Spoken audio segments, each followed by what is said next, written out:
Many FNCS champions are moving regions to larger ones like EU and NA East to grab themselves a chance at a larger prize pool. But is this actually worth it? Let's take a little analysis of these teams and the players moving and the situations, but most importantly, the issues that arise from this. There are two notable teams that we want to look at, one from OCE of Muzzlooter and Speedy, and one from Asia of Force, Allen and Shimoki. Let's take a look at the TNA trio from OCE first, because I think this is most important. These guys are moving from OCE to NA East. The first question you may ask is, why NA East, not EU? Because obviously there's a much larger prize pool when it comes to EU. Well, TNA, their organization, has a house, which I'm going to guess is going to be used for a ton more content with these guys in NA East, and I'm pretty sure it's a 0 ping house too, I'm not entirely sure. So they're going to be moving to, let's just say, 0 ping NA East with their organization. If you don't know anything about these guys, they're 2 times FNCS champions. They won back-to-back Season 5 and then Season 6 in the FNCS trios, and are quite clearly the best team on OCE.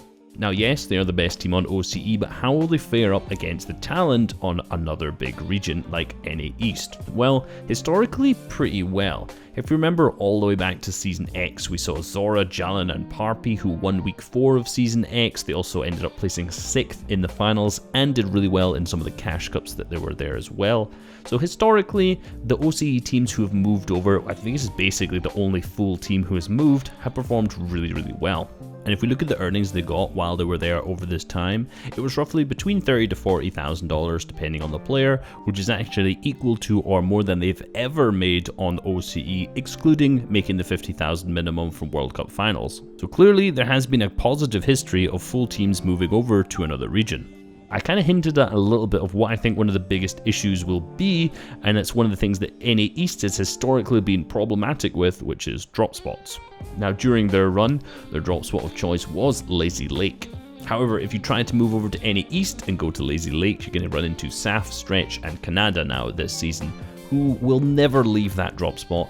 And let's be real, if you're going to move for a season, you don't want to be landing on one of the top teams who may be better than you off spawn, maybe not, but either way, your tournaments aren't going to go very well. So where are they going to go? What are they going to do? That, honestly, is the biggest concern for me. NA East and EU have very settled drop spots. You know if you go to NA East, you go to Dirty Docks, you're going to go against Day, Miro and Reverse. Similarly, if you do that on EU, you're going to go against Thomas, Flick and Anas, which is the reason why people don't drop at these drop spots, because honestly, they're not stupid. This means that the TNA trio are limited to where they can drop over in that NA East region, which probably will either leave them contesting a team or with some kind of shambles loot path, unless they are really able to alpha a drop spot up in the next few coming weeks, which is going to be really tough. This week there's actually a TNA Cup, which I'm excited to watch because I want to see how these guys do. There's a ton of top teams from the region, and I think this will be their first time actually playing against these teams on this ping, on this understanding of it. So where are they going to drop and what's their gameplay going to be like? I'm very excited to find out, and I do hope they do really well. But the question I'm going to need to ask is, what if it doesn't go well? Because obviously these guys have moved across the world to try and compete. What are they going to do if it doesn't work out after this first season? Are they going to stick together and stay for another season? Are they going to split and stay for another season? Are they going to go back to OCE?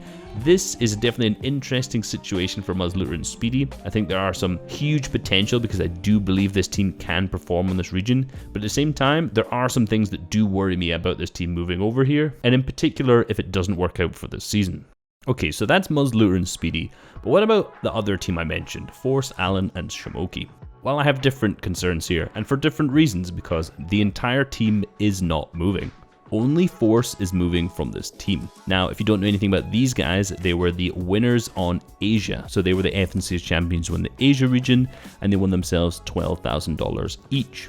Now, Force and Shimoki actually play from Russia on the Asian server, so if you don't know anything about the Asia server, the server is actually located in Japan, so players who are on very east of Russia, technically an EU country, but because they're so far east, they're actually better connecting to the Asia servers. As far as I understand, they played on 80 ping. Could have been less, I actually don't have confirmation of this at all, so bear with me with this.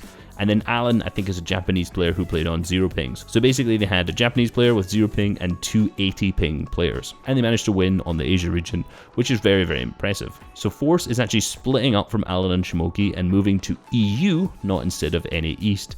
And I think he's moving to Denmark. I'm actually not entirely sure where he has moved to, but he's going to be at least under 20 ping, which will be interesting to see. So he's moving from 80 ping to under 20 ping, and obviously from Asia to EU. Now I have completely different concerns with Force as I did with Muzzlooter and Speedy. With Force, since he's going without a team, obviously that means he's going to have to find a team. Now, when you have to try and find a team, in particular when you come from a region which not a lot of people know about from the EU, that itself is going to be really, really tough. Force doesn't have a 2-time FNCS championship on his back like the TNA boys do. He's won this last season and he's placed 6th in the solo FNCS, but he hasn't been super consistent across all of the Cash Cups, all of the other FNCSs, and a lot of the players from EU may not understand how good he is just based on his placements so far. Now potentially, because he's moving on to 0 ping, he's just going to be a complete demon on EU and he'll clearly gain that reputation quickly, but even finding a team with tier 1 players capable of winning a championship is going to be extremely difficult. At the start of Season 6, when King was looking to move to NA East, I had my concerns, because he was wanting to move as a solo. Now my main concerns was also, yes, finding teammates, but for the reasons of language barriers instead. Clearly King has shown that he is a top player and would perform on pretty much any region ever. However, his English, as far as I understand, is not that great. So if he'd either have to find a team in NA East that spoke Portuguese or Spanish, please, if I'm incorrect, let me know down below, but this is just my assumption at the time. So at that point, it would be very difficult for him to find a team, therefore moving with his team would have been a much better idea. Obviously, he didn't end up actually going to NA East and he ended up staying in Brazil. Now, Force doesn't have those placements. He doesn't have the consistent, huge title of his name like King does. He's not won that many FNCSs. He doesn't have the respect of the tier 1 players to put him on a top team. Now, he doesn't have the language barriers that King would have, because at this point he actually speaks English with his trio, because he was playing with Shimoki, who was a Russian player, and Alan, who was Japanese, so they were actually all speaking English when they were playing together last season. So as long as the players that he's going to play with are either Russian or English, he should be completely fine. However, it's still going to be really difficult for him to find a top tier team. There's also another player from Asia who's moving to EU, which is Swilliam, which if you follow the Asia region, you'll probably know his name by any means because he makes the majority of finals there too. Now Swilliam is pretty much what I would say an average top 10 player in most of those finals. I think he's got the 22nd highest PR overall for the region. Correct me if I'm wrong, I don't follow PR too closely, I just looked at it quickly. But his situation will be very similar to Force, where it's going to be very tough for him to find a team.